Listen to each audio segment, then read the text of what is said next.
All right, Athlete Builder back at it again. As you know, we are powered by the AEA Institute for Mental Performance Training, and we have a great guest on today who fits that bill very well, Alex Rogers. What can I tell you about Alex? 12-year Navy veteran, was an active duty SEAL, father of two, professional fighter in Jiu-Jitsu, runs his own clothing company, and shout out to Chipper Anderson from Virginia High Performance. We had him back on the show. He connected us. He's a friend of the show and keeps finding us guests so we can keep doing what we do, where we talk about building people mentally and physically. So we have professional fighter, Navy SEAL veteran Alex Rogers on the show today. Alex, man, thanks for taking the time. Thanks for being here. Yeah, thanks for having me. Looking forward to it. Where are you at now? Norfolk, Virginia. So that's how you come across with Chipper because you guys are not too far away. Yep, I just moved to North Carolina, but I had to come back to take care of some stuff here, and then I'm headed back later today. Gotcha. So busy. Yeah. Things we're going to talk about getting through buds, working with the teams. We're going to talk about becoming a high level fighter. I know you have an event coming up, so we want to dive into what that is about and how we can let people know. And then we'll just finish up with hard, humble, and hungry. Your three-word mantras for building athletes. So, my first question: when did you know you wanted to join the Navy, and then specifically work towards the teams? It's kind of reverse of that, really. Since I was a little kid, I wanted to join the military. I wanted to do something special. I remember this memory is still super clear in my head. Like, I want to be Halo qualified because I thought it was like the coolest thing ever. Because I used to play Halo all the time when I was, like in elementary school and middle school. I always had a fascination with the military in general, but I knew I wanted to do something cool, not just a regular job. And so that's kind of how it started. And then I didn't really find out about the SEAL teams until I'd already gone to like take my ASVAB and did some other stuff with the Army. And I was leaving the recruiter station there. And I was like, something stopped me as I was walking out the door. And I turned around and just made eye contact with the SEAL pamphlet out of everything. There's, hundreds of pamphlets there because it was a recruiting depot. And I was just like, what is this? And I opened it up and to see all these cool pictures. And I was like, wait, this is literally everything I want. And I can come in right out like as I am right now, 18, no criminal history, high school diploma, and pass this PST. Um, PST didn't go so well for a while. That we can get into that later, but that was it. Um, and where like the Army, I was like, I want to be a Green Beret, and they're like, well, you can't do that. You got to be a regular infantry guy for a while. I'm like, all right, cool. I want to be a Ranger, and they're like, same thing. You got to be an E5. And I was like, all right, I guess I'll be infantry and work my way up. And that's kind of where I was at. Like I said, I did the ASVAB and everything with them. And then as soon as I locked eyes on that SEAL pamphlet thing, I went out in the parking lot. I had my little flip track phone back then. It was, and like called my best friend at the time. His name was also Alex. And I was just like, yo, I want to be a Navy SEAL. And he was just like, sure you are. Because in Vermont, where I grew up, like you didn't even know what that was. Like it wasn't like a real thing. It's like saying I'm gonna be freaking Iron Man or Superman. Like you're gonna be some superhero because no one knew anything about it. That's obviously different now, thanks to people doing podcasts and Right? movies and books and all that. But yeah, but back then, no one even really knew what it was. So What year that's was how that? that started. That was probably 2011 or 12. Shoot, I thought some people knew about it. I think the National Geographic already had out their documentary a good 10 plus years before that, even. So, Yeah, I mean, so when I kind of looked more into it, watched the Buds 243 or 234 or whatever it was, and then it was May 2011 when they got Bin Laden. That's kind of like SEAL Team 6 was like, oh, they're sort of real, but no one really knew a whole lot about it. I didn't know anything about SEALs anyway, in Vermont until I started looking into it and talked to the Navy recruiter, and then I read some like Dick Couch books on like buds and um, some articles and stuff online. But it was just like this almost unattainable thing of like these aren't humans, these are superhumans. Like these are the closest thing to a superhero there is. Everyone's talking about how like, oh, I went out and ran a half marathon, didn't even train for it because I'm just a Navy SEAL, and I was just like, ooh, I don't know if I can do that. And but that's kind of but that attracted me to it, and I was like, I want to do hard things, and I don't know what else I want to do, so I'm going to do this. Usually there's an identity thing early on that builds that, whether you're looking for, I don't need to get that deep with you, but whether you're looking for attention from your parents, or maybe you got picked on, or maybe none of those things happened. You just wanted a challenge. But what do you think that stemmed from? Because when you're talking to the Army, you said, Green Beret, Army Right. Rangers, like, from the onset, you wanted to do something more than just the standard. Right. Yeah, I mean, I don't know. That's a good question, honestly. And I thought about that a lot because people bring up that, especially when you leave the SEAL teams or any, soft entity. Really, it's like identity crisis, and just like what, I don't think I really had one before. I was a pretty secure kid. Hmm. I worked really hard at sports. Soccer and basketball were my thing. I wanted to go to college for them, but I didn't want to go to college. I just wanted to keep playing. Um, so yeah, I don't know. I feel like I just didn't know what I wanted to do. Really, I didn't want to go to college. I didn't. There wasn't a job or industry that attracted me, and I'm not really sure where that came from because I didn't have anybody in my family that that was in the military. Like my paternal grandfather was, but like a long, long time ago, and only for like one enlistment. So I didn't really have like that influence. Um, Gotcha. Okay. yeah, Well, yeah, I know you're going to have plenty of options if you don't make it through buds because they're going to assign you somewhere. So if you're not yeah, sure where you're going, they'll find a place for you. they certainly Those will. the Yeah, boats need cooks, right? they do. Um, when you're so the standard to just apply isn't necessarily that onerous, right? It's X number of push-ups. You got to run a mile and a half or 2 miles and then do pull-ups or whatever. So, but to actually thrive, you have to be able to handle more than that mentally and physically. So, did you just enlist immediately and go? Did you prep in advance?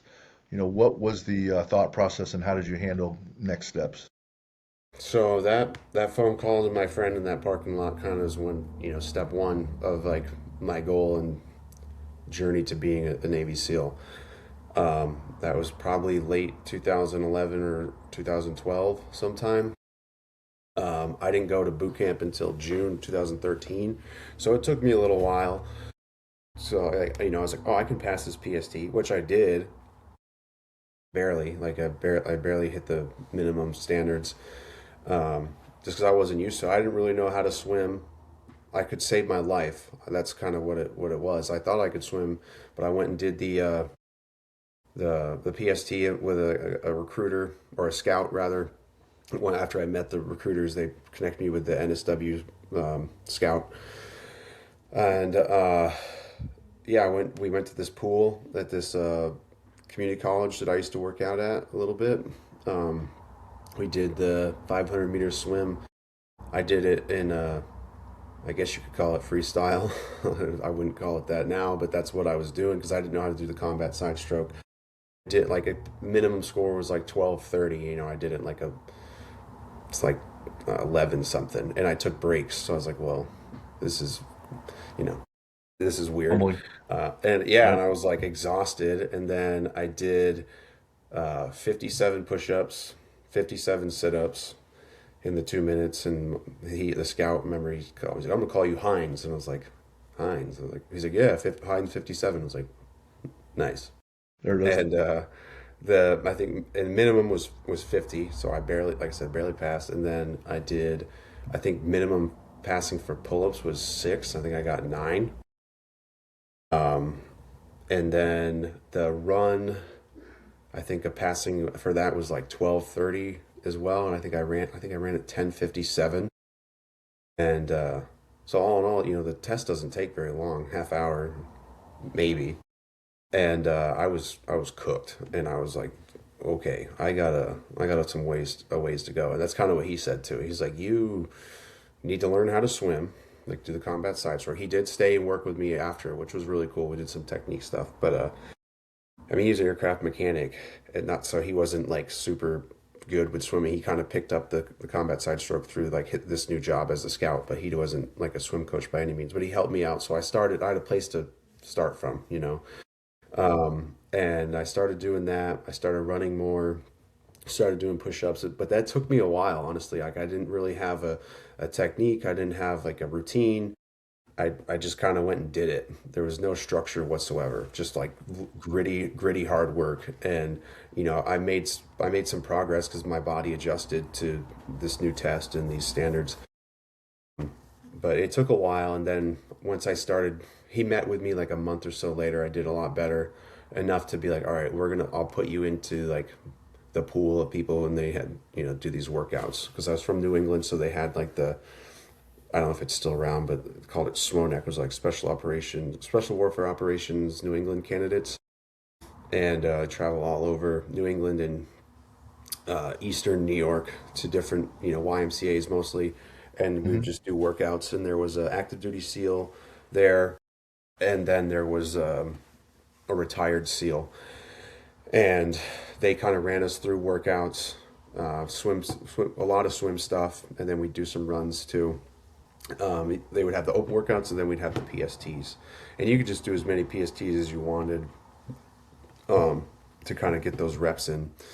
And Gotcha. then as you're doing that, you're going through like the process with your recruiter, like because you have to show like I am actually trying to join the Navy. Because so there were some people who just like, oh, I want to go work out with a Navy SEAL, and like just to say it. So like if you weren't doing all that, they'd kick you out of the program. But like I said, I had to sign a CB contract first as a BU to like kind of be in the program, in the debt program. And then I just was doing PSTs until I got a passing score or to be put in like the draft to get invited to get a billet to go to Buds. And that was in, I think, February of 2013. And then went to, like I said, went to boot camp in June. So boot camp for Bud's boot camp, or you meant like boot camp at like Great Lakes for the Navy? Yes, so it's same thing. I went to Great Lakes regular Navy boot camp, but since had a SO contract, um, I think it was 7 weeks, so it was like accelerated. I think regular boot camp was 8, but we did 7. Thank God, that was like the worst time of my entire life. I remember being there, like I made the biggest mistake of my life by coming here. Funny enough, there out of the 80 or so of us that were there was about 6 or 7 other guys who thought the same exact thing. And guess what? All of us made it through, and everybody that had a good time at boot camp is now on a ship somewhere. Right, right, right. You didn't come across Lynn Panko, did you? So I live on the west side of Indianapolis, and Lynn, I'm not sure what class he was in. I think when you're graduate top of your class, they call it, the honor man or something like that. And so he was talking about his time at Great Lakes and how he prepared so much to go that when he got to just basic Navy boot camp, that he started to, regress because Absolutely. Yep. the amount of work wasn't nearly significant enough to what he's used to. So he would have to like sneak out into the men's room, and they have those stalls for the shitters, right? And so across each stall there's like a bar, and he would be doing pull-ups from those bars in the restroom to just keep going. And because the standards were lower, because as because it wouldn't be the same, but he wanted to maintain a certain level so he wasn't hurting when he started day one. When you get to Buds, what's your like welcome to the NFL moment? Like, holy shit, am I really signed up for something? And this is really legit. Um, I think really you fly from Chicago to San Diego. You're in your whites. Everything's cool because you're there with like every other Navy dude or chick, and you're going through the San Diego airport in your whites, and then we all went over to the USO, and I think we had to change into our uh, NCUs or whatever they are, the peanut butters. It's like I've only worn them like twice in my entire life, but so I forget what they're called, but it's called peanut butters. We had to change into those, and then the tension started rising a little bit, and then we had, I think it was mostly the officers who, because they'd already been out there, and they came and picked us up in vans and drove us to the barracks in Coronado for bow or basic orientation. And when you get there, that's kind of when like your first kind of smack in the head, like, oh shit, I'm here. Um, and then like you see, before then, I'd seen two like real SEALs my entire life. It was the guy at before boot camp, and then there might have been a couple at Bo, but you didn't really interact with them. So this is the first time somebody's like up in your face, like talking to you and or yelling, really, rather, and you're like, okay, and then it kind of eases into it. Honestly, I don't remember ever being like super shook up by anything in Bo, but that the real like, is that first morning of Bud's first phase. Gotcha. Some people talk about the O course being a problem. A lot of people said combat diving, or maybe they're fine there, but they can't hold their breath long enough for 50 meters Yeah, underwater. The is it the rope?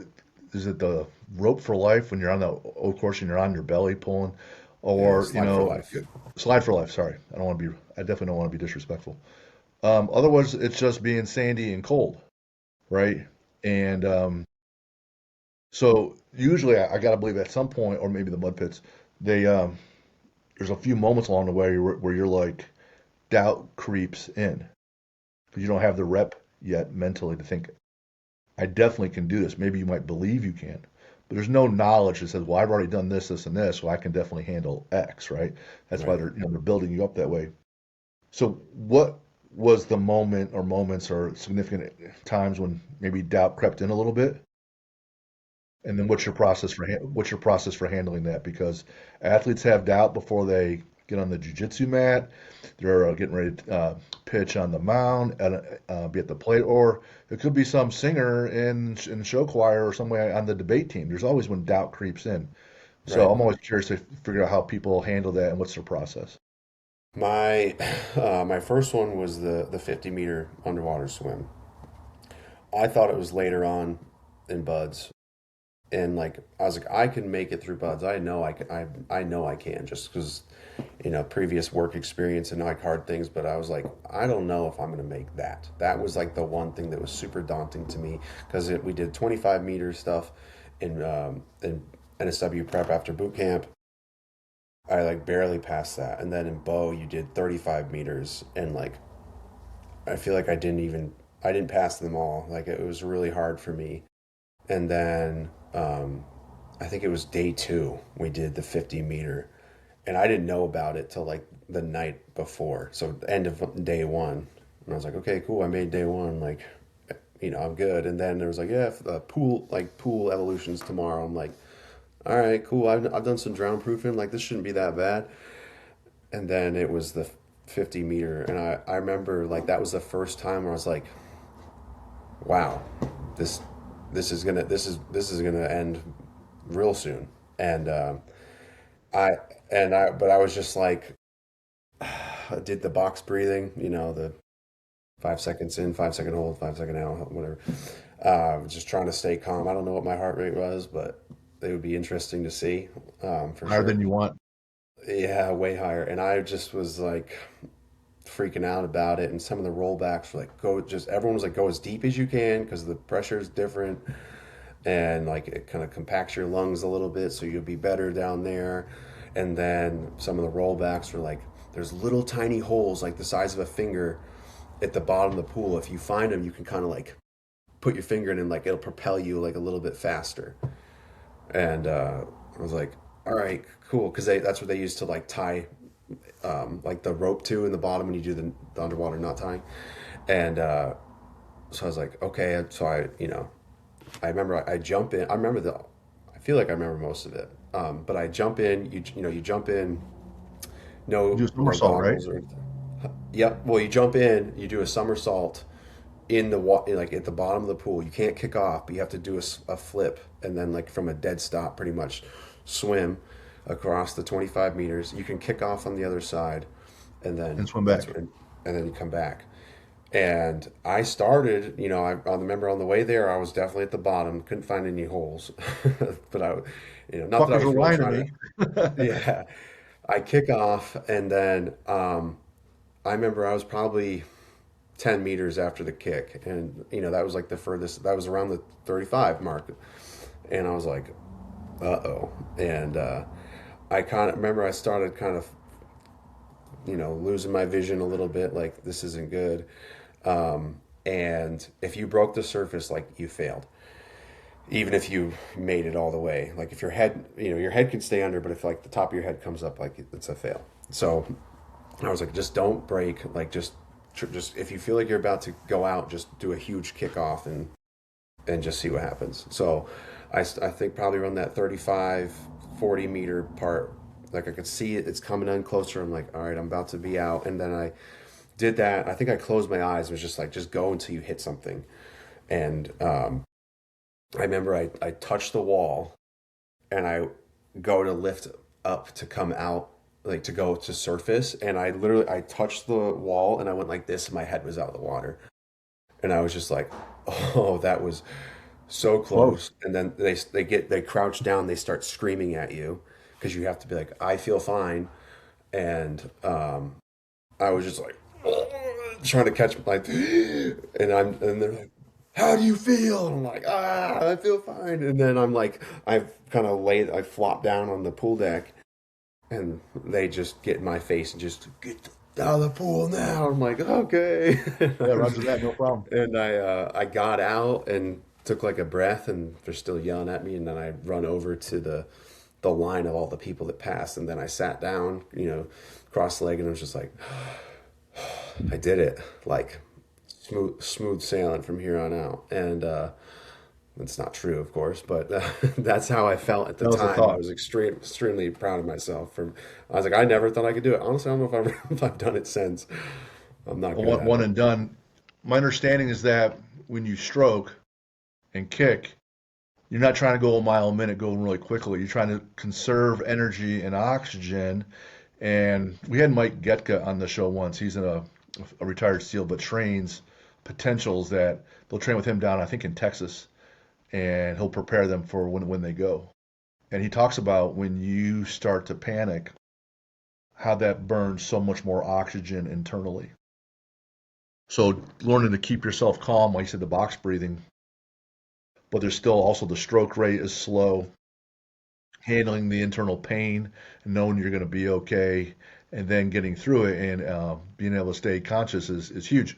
So I have no similar experience like that. However, I'll say two times. Once I'm competing at this event downtown, and it's a deadlift competition.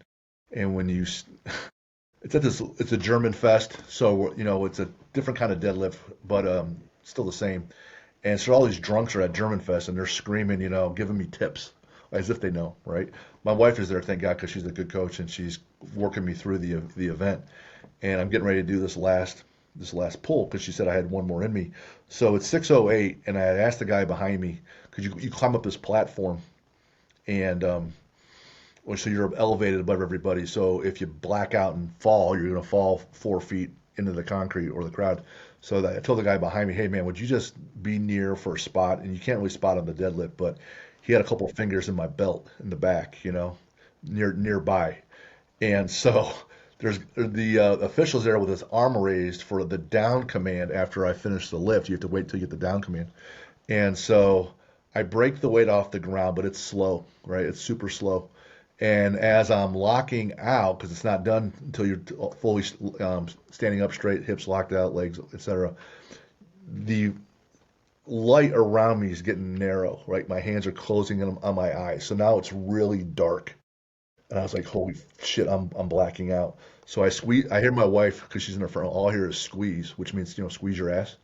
So you squeeze your ass and you lock out, and I see this down command. And I put the weight down because you can't let go. And then I inhale. And it's like, all the lights come right back on. I was so happy. The guy did have his fingers on my belt because it was close. That and Yeah. then a heavy yoke carry once, I almost blacked out. But talk about fear because you know it's starting to weigh in on you. And one of my members was a Navy diver, and so they have to do all this shit underwater, like fixing things.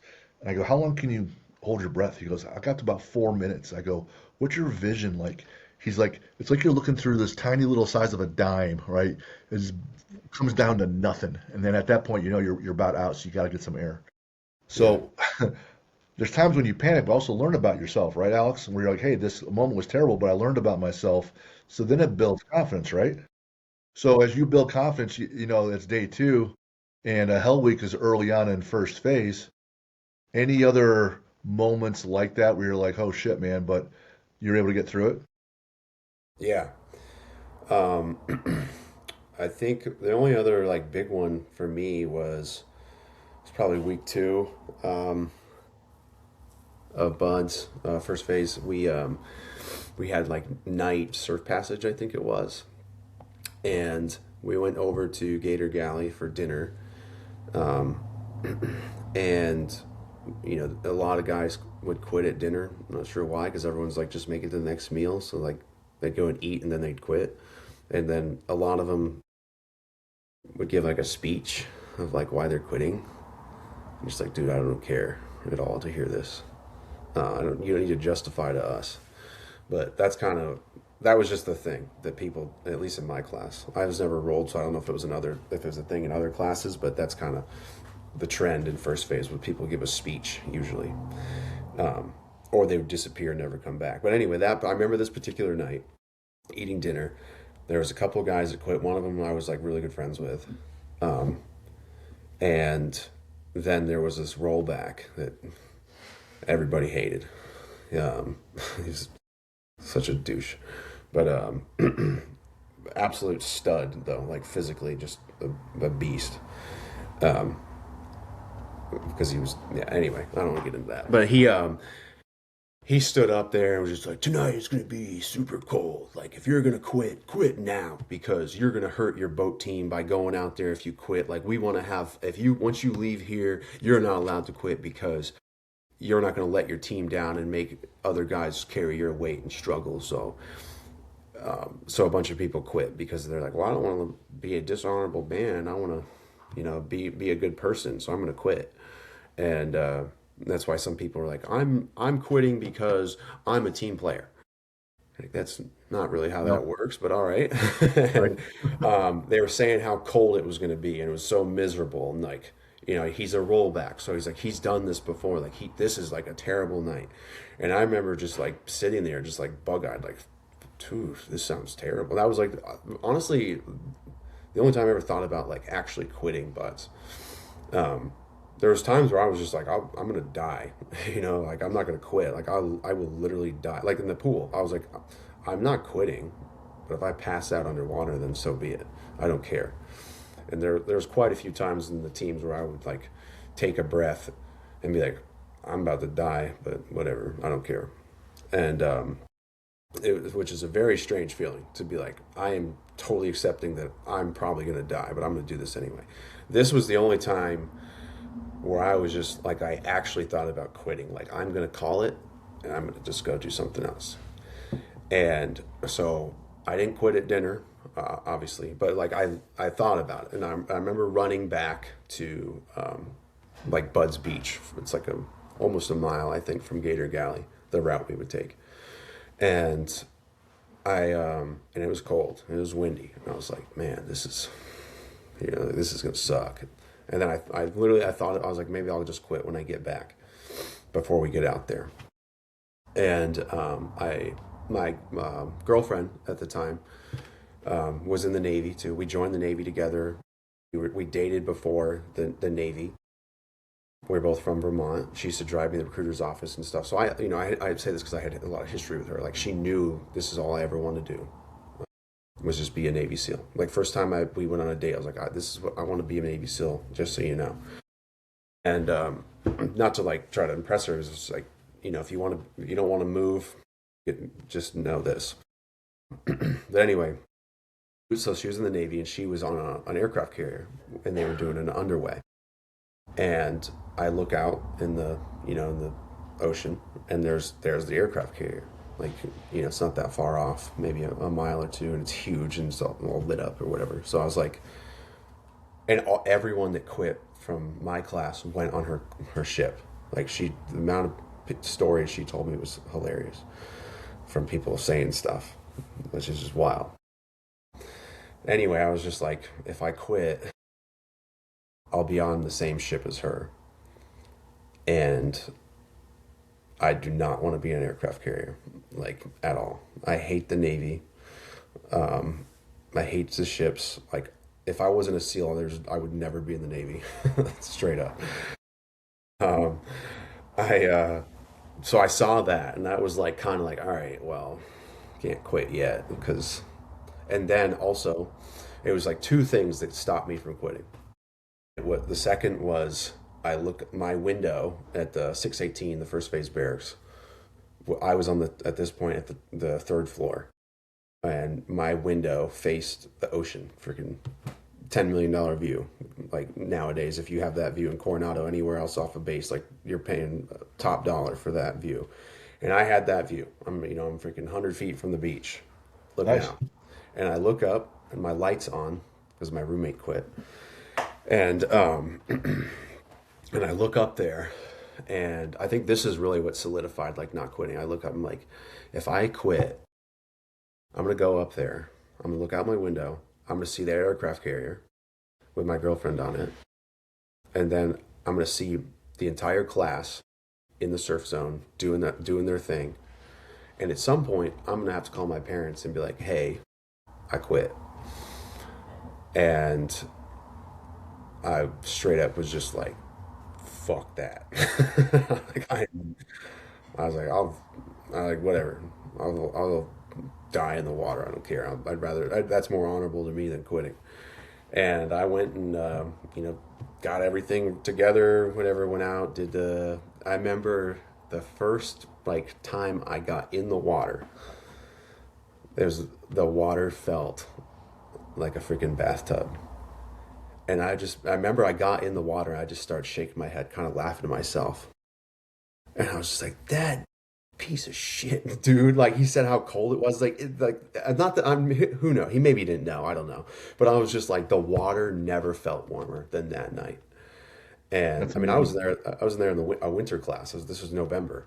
Like, but for some reason that day it felt so warm. And I remember that particular night. I had a blast. I had so much fun doing that night surf passage with my friends and buds. So you guys end up at the Hotel Dell and land your boats there, right? Not that night. No, Not that that was, night, but but we did the rock portage there. That was super fun too. But that I didn't. That's cool. It's super motivating because you have all these people being like, "Oh, look, Navy SEALs," right, and then the instructor's like, "Those aren't SEALs. We're SEALs. They're students." And you're just like, right. ah. But everyone thought it was super cool. It But makes yes, sense if you know the brain at all that when the chaos calms down, you have to decide, do I want to go back into the chaos? Or with you guys, it's so early on, it's just all this fear of the unknown, and that guy would have never made it way worse by planting this seed. And we know the brain is trainable, right? When you walk into a dark room, the first thing you probably do is turn the light on because you've been trained that a light switch will help with that problem.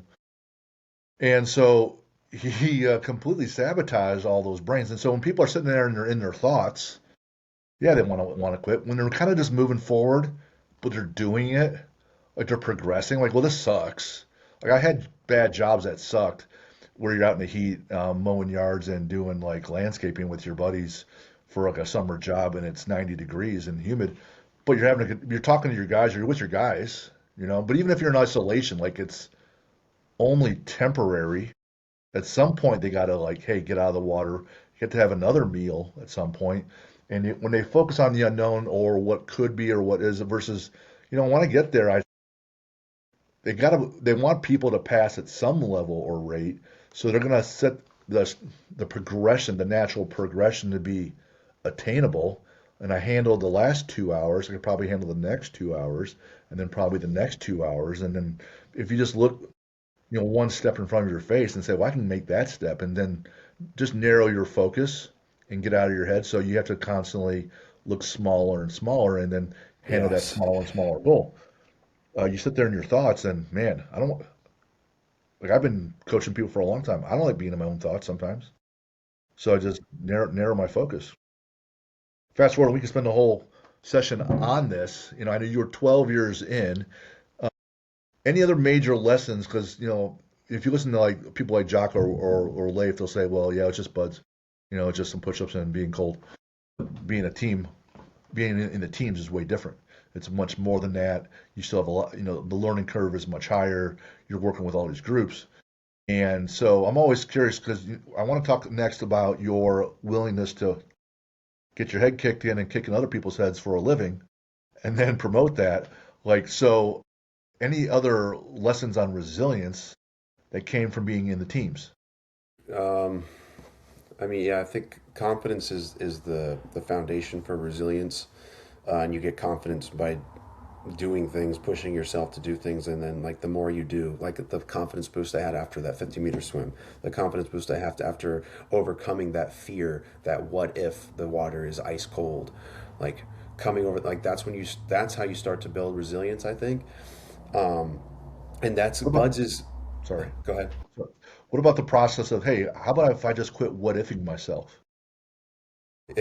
Like Yeah, that, good that's one. not being mentally tough. That's just, I'm Oh, just not going to what if myself. Like that's just, no, it's not, and it's kind of like numbing something. It's like putting lidocaine on a cut. Like the cut's right. still there, so you need to accept whatever that is, and Sure. you got to find a way to get over it. And I remember I said this quote to myself a million times, probably throughout Buds and even in time in the teams, is like, "He who has a why can endure anyhow."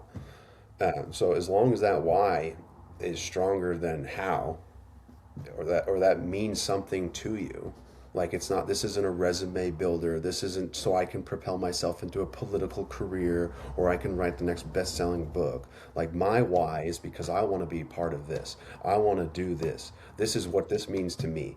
Or maybe you have less selfish goals, not that that's wrong, but maybe your goal is like, my why is I want to be a good teammate. I want to be there for my friends, my family, my boat crew members, my platoon mates, my kids, like whatever that is. Like that is also something that is extremely motivating.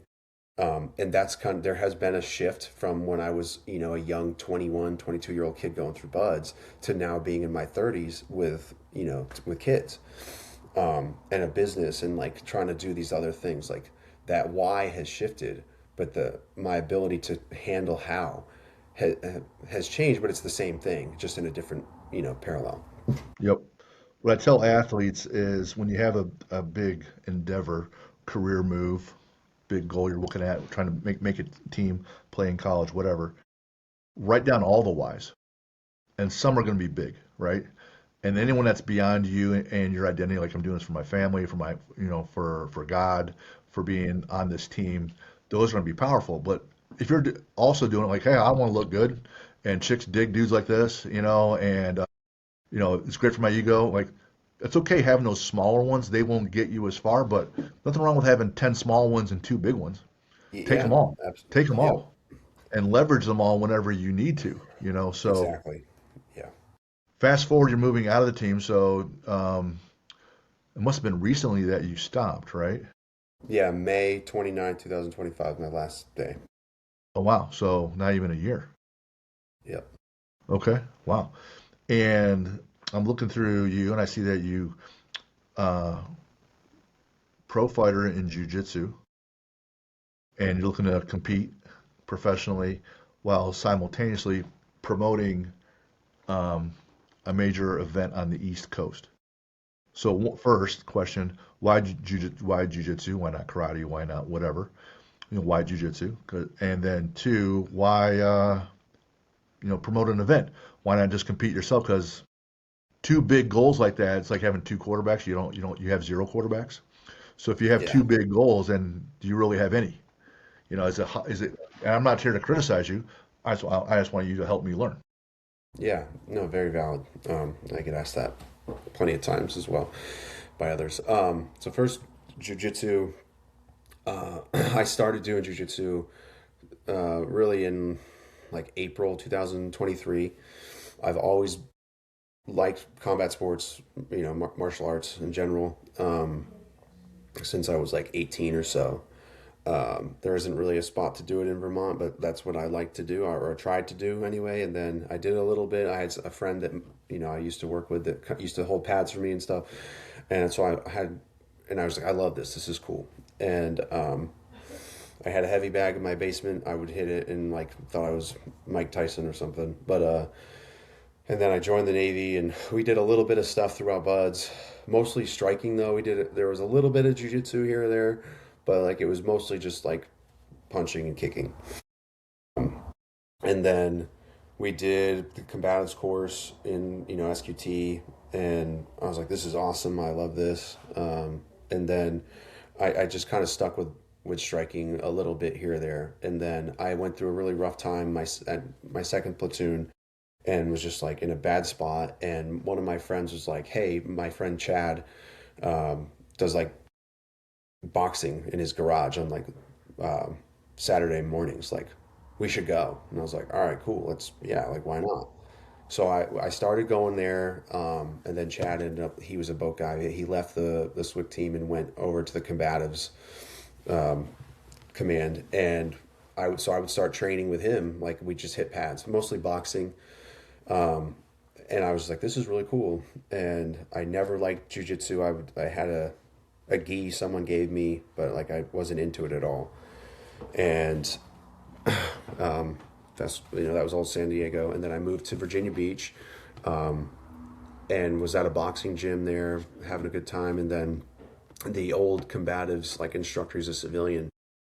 He moved to Virginia Beach from San Diego, and he went to my friend's gym. We weren't friends at the time, but he was another former SEAL, former pro MMA fighter, and he had a jiu-jitsu gym, and he's like, "Hey, come check it out." I'm like, I'm good. I'll just box. And then, but when this guy moved and started teaching striking at this gym, I was like, well, I'm gonna go there. And so I started striking there with him, and then Mitch was like, you should do jujitsu. And I was like, nah. And It's a Mitch Aguilar. mhm. Okay, I met and him at the swim. Yeah, yep, yeah, he does the swim every year. Yeah,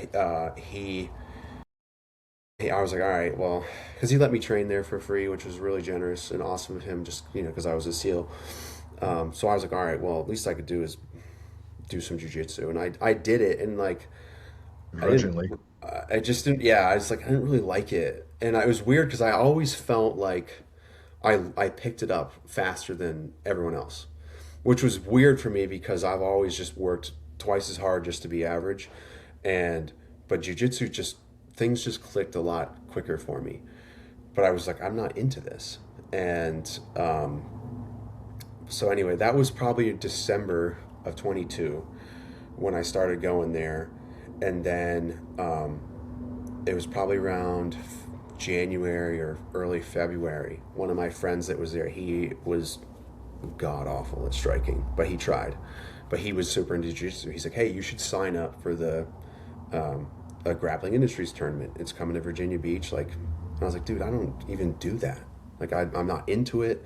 But he was like, you should check it out. So I was like, all right, fine. Well, whatever. It'll be something new. I might as well. So that was in April. I barely did anything. I only did no-gi. But I signed up. I went and did it. I won my first match in like 3 minutes, like with the most basic armbar ever.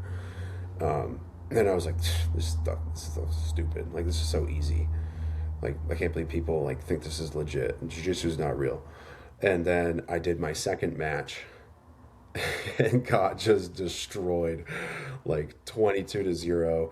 And I remember every single thing I was about to do, the other guy's coach was like telling him he's about to do this, and I just got so frustrated because like he's like reading my mind, like he's in there with on the joysticks, like controlling what I'm thinking. I was like, yeah, because I knew like two things, but and I finished that, match, and I watched it a couple weeks ago. It was embarrassing. I had somebody recorded it for me, and but I finished the match, and Mitch like didn't even talk to me.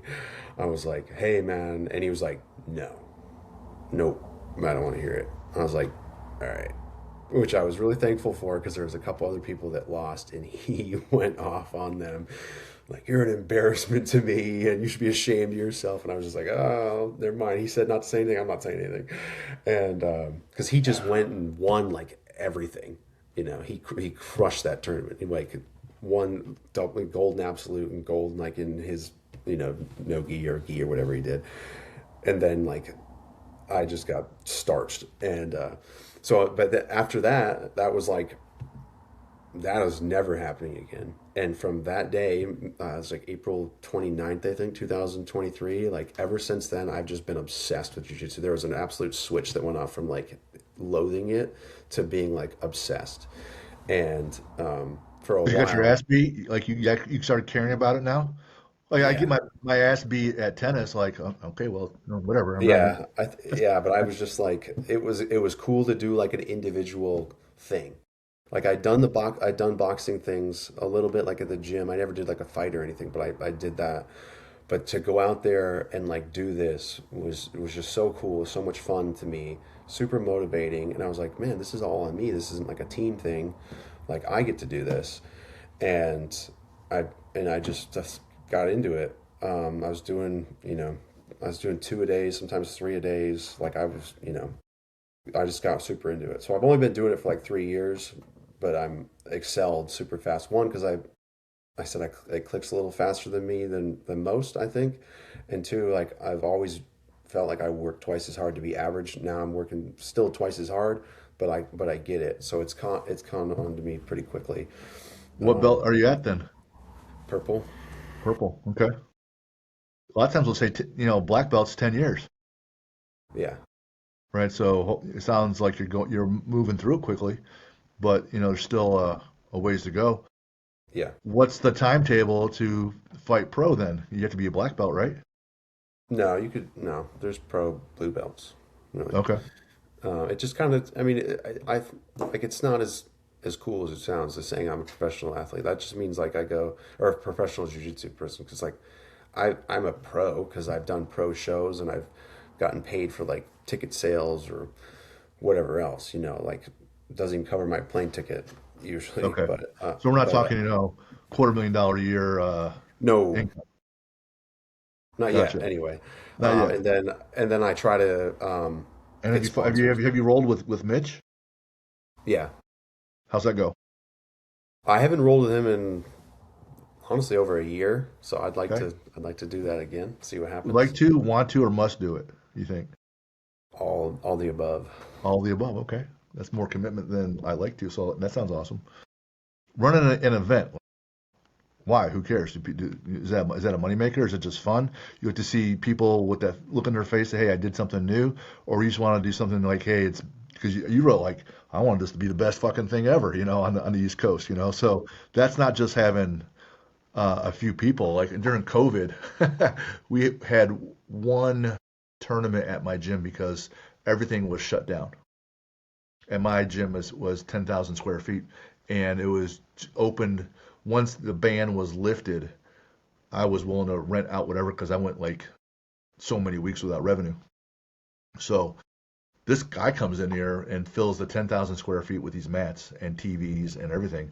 And he brought everything. And I charged him such a low fee for the rental. When I learned the scope of what he was doing, I knew it was worth more, unfortunately. But he had thousands of these kids in multiple different groups, whether you're in this belt or age group or all this shit. And Yeah. I'm like, they're paying $100 per group, and it's Uh-huh. going all day, like Yeah. sun up to sundown, and there's hundreds. I'm like, this is $25,000 day. I'm like, in my little warehouse gym, nothing. There's no Yep. spectators, right? There's Yeah. there's just the parents, right? And I was like, Right. whoa, Yeah. I'm in the Yeah. wrong deal. Yeah. How do you like? Do you have a date? Do you have a venue? Like, Yeah. So how's that I did work? my Like, where are we at? yeah. Oh, I did my first event November 30th in Virginia Beach on a Sunday afternoon, um, and it was awesome. It was a lot of fun. And so I took because I travel all over the country fighting different venues and events and promotions. So I just took like my favorite pieces from each thing and tried to make my own flavor, with my own rule set, just the entertainment side, and then like trying to bring in vendors and sponsors and stuff. So I boiled it down to like violence, entertainment, community, is like my three words that I use to describe my events. And it was a lot of fun and people really enjoyed it. And I was like, my plan is to use this as a platform to help you, the athlete, the competitor, build your personal brand. Like if you want to travel around the country like I do and fight on these shows, you need to put yourself out there and you need to do these like entertaining events. This isn't just like a glorified open gym. I want this to be something real, and like something that's well known. Like, oh, you fought at LFW Super Fights, like that's cool. Like you must be entertaining. You must be skilled. You must know how to bring in a crowd, and with that comes opportunities to get sponsors, to get people to support you, because that's what I'm starting to do now too. So I was like, well, I want to give back because jiu-jitsu has saved my life multiple times, like mentally. I've never had to use it like in a altercation or anything. I don't want that to be misconstrued, but it's been really helpful for my mental Except this health. one date, this one girl, Yeah, so that's why I started the event, and it was a blast. It was extremely stressful because I did everything by myself, but it was a lot of fun. And now I'm doing my second one, and this one's going to be in Charlotte, North Carolina, on a Sunday or a Saturday afternoon, and like I had around 200 or so people in Virginia Beach on a Sunday. So now I'm looking like Charlotte on a Saturday, I think is going to be, at least double, maybe more. The event space I rented this time is more than double the size. I hired some really like top notch people to work it, to be like I got the best MC in the world right now. And I love that guy, Alex Simon. Great dude. Probably a really good person to have on here too, honestly. But I'm super if you excited to lock him in. if you can connect me, Yeah, for sure. and And if you know then, Jameis Winston, I always shout out him. But go ahead. okay, and then I hired a content people that do video and stuff. Dante had seen it, shot it. Super excited to have him. I've seen his work on Instagram, like really good. Looking forward because again, that's how I build this promotion is like having good content, but also and then having good people there, working it as well as competing. I got the Briggs Pittman, who's a phenomenal ref legend in North Carolina for like jiu-jitsu, refing. Like everyone loves that guy. I love that guy. Connects you with him too. He'd be cool to have on here. He's got his own thing that would be really nice, I think. And then I got some other people too that I'm pulling in, and then I've just been outreaching, trying to get different athletes, different walks of life, and just for the competitor side, and then same thing, trying to pull in different vendors or sponsors to build that community side of things as well. So the fighters bring the violence, the MCs, even the ref, every that's the entertainment and the music and stuff, and then the community is one with the spectators, the fans, and then of course it's the small businesses that come in and help support the event. And I'm not doing like, oh, go give me some money and go sit in the corner. I'm like, no, hey, this is who's here. This is who is supporting this event. These people are part of why this is even possible. Like you're here to fight, which is cool. We could do this at a gym though, and you could go to the club down the street and listen to music and get some drinks and a piece of pizza or whatever. And you can go to a farmer's market and see this or that. I'm putting all three of those things together in one room, and I'm so the community aspect is what I'm jazzed about. Is like, hey, this is so and so automotive, or this is this apparel company, or this is this whatever meal company, and this is what they do. And then depending on whatever tier level they pick for a sponsorship, they get a platform to speak, and then they can put their commercial on the live stream, and then I'll put their logo on all the swag and stuff like that. Um, and that's kind of why I'm trying to build, and no one's doing that again because people they have a sponsor and they throw them off in the corner. So after my first event, everyone was just like, "Hey, thank you so much. Like you actually told people to come visit us. You weren't just like, yeah, go. We got food and stuff in the back." Because that's what people do, if they even do that. I was just like, yeah, we got so and so doing this, and so When we I would just have some of our CrossFit events, we would say this event is sponsored by this group.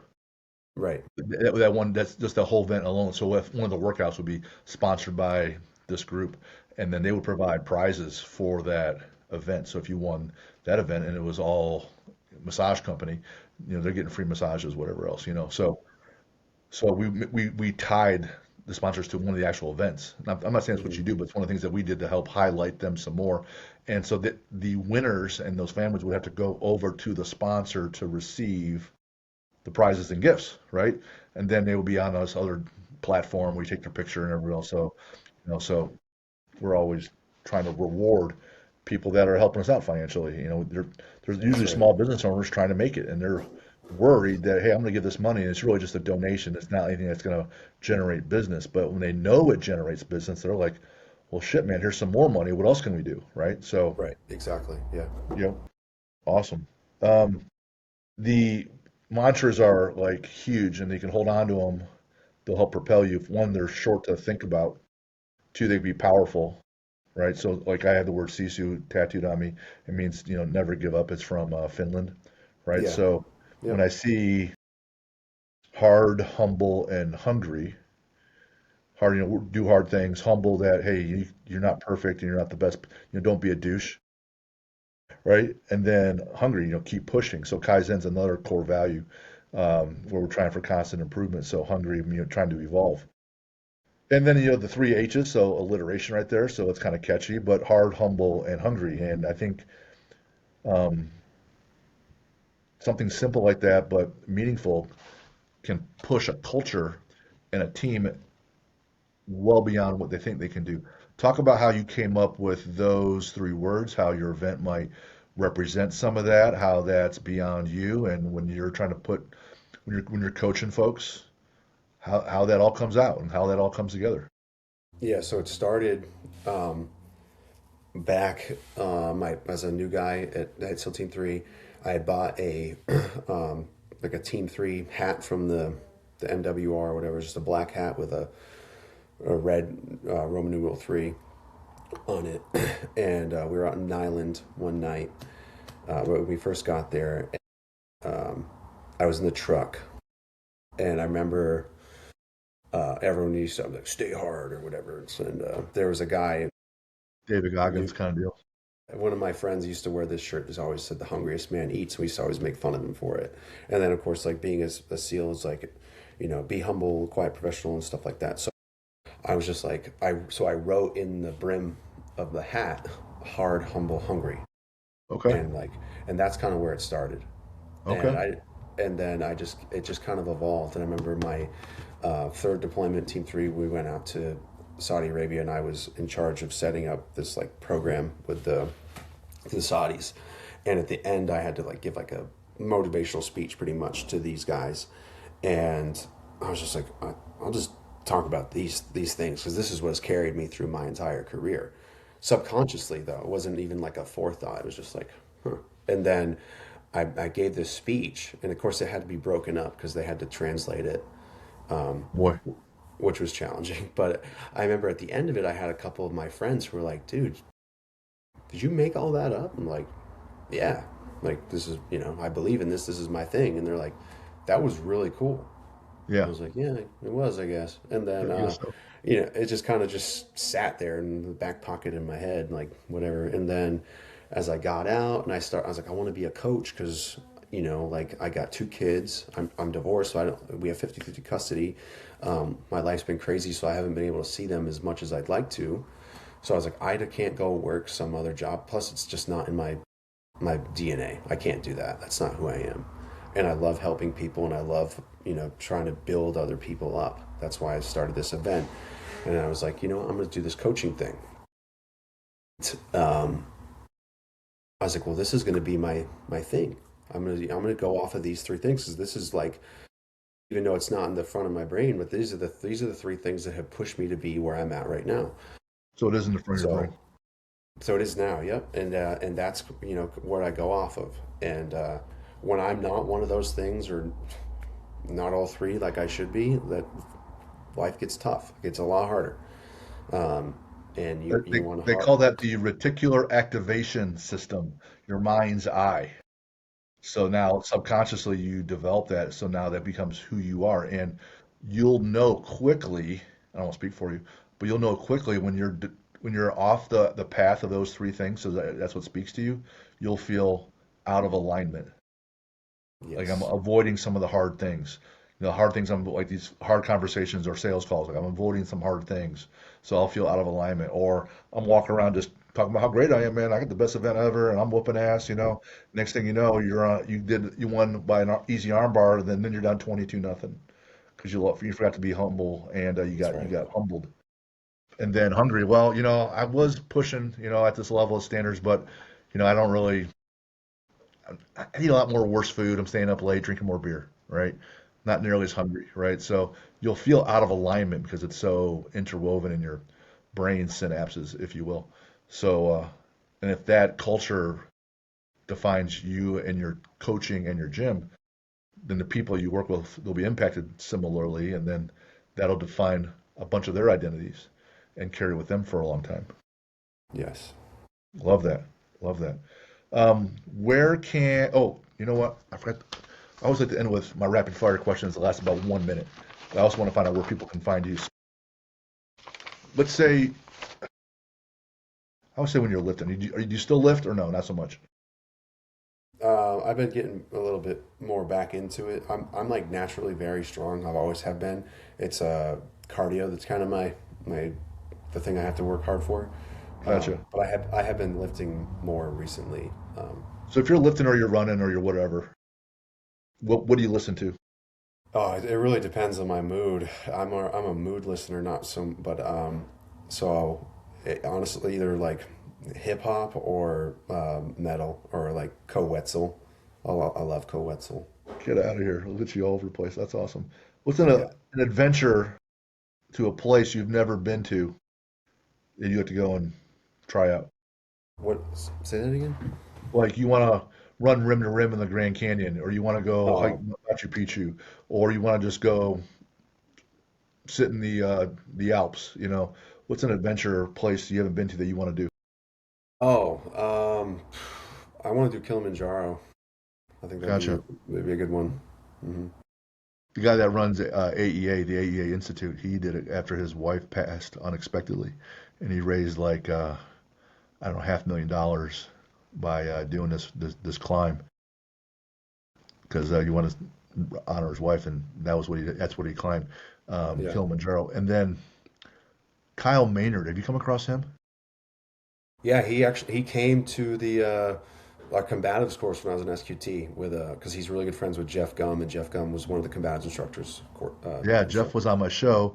He referred Kyle, and I'm pretty sure Kyle bear crawled up to He did, Kilimanjaro. yeah. I remember when he did that, That's amazing. Favorite sports movie? yeah. Probably Coach Carter. Okay. What's a sport you like to watch? I guess Jiu-Jitsu. Cool. Athlete you like to watch? G- Um, GSP. uh, no, Kobe Bryant. All right. Book. Is there a book recommendation? I think it depends on what you're looking for, like what your goal is. Uh, but I would say probably one of my all-time favorite um, books was Turn the Ship Around. I forget the name of the author, um, but he's I'll write it down. a submarine commander. But that's one of my favorite books. All right. You got a superhero you like? It could be a real person or it could just be a comic book. Navy SEALs. Okay. How about a villain? um, I like Hannibal Lecter. yeah, yeah. I don't know, maybe the Joker, I guess. Okay. Favorite lift? in the gym? Hankling. Okay. And then you have a quote. Is it the how and the why? Yeah, that's up there. You know, hard, humble, hungry. Love it. That's a good one. That's that too. I All got. I right. mean, there's a couple I got, but yeah. They work. First, if people want to find you for coaching, how do they get a hold of you? My website, just alexrogerscoaching.com, or just send me a DM on Instagram, which is just AROG14. Gotcha. If they want to find out about the event you're hosting, My Instagram, the AROG14, or you can go to the event Instagram, which is just LFW underscore super fights. gotcha. Any other ways that you want people to make sure they're finding you, following you, supporting you, or you guys have a YouTube channel for the event, anything like that? Yeah, I got a YouTube channel that it's very, you know, um, young.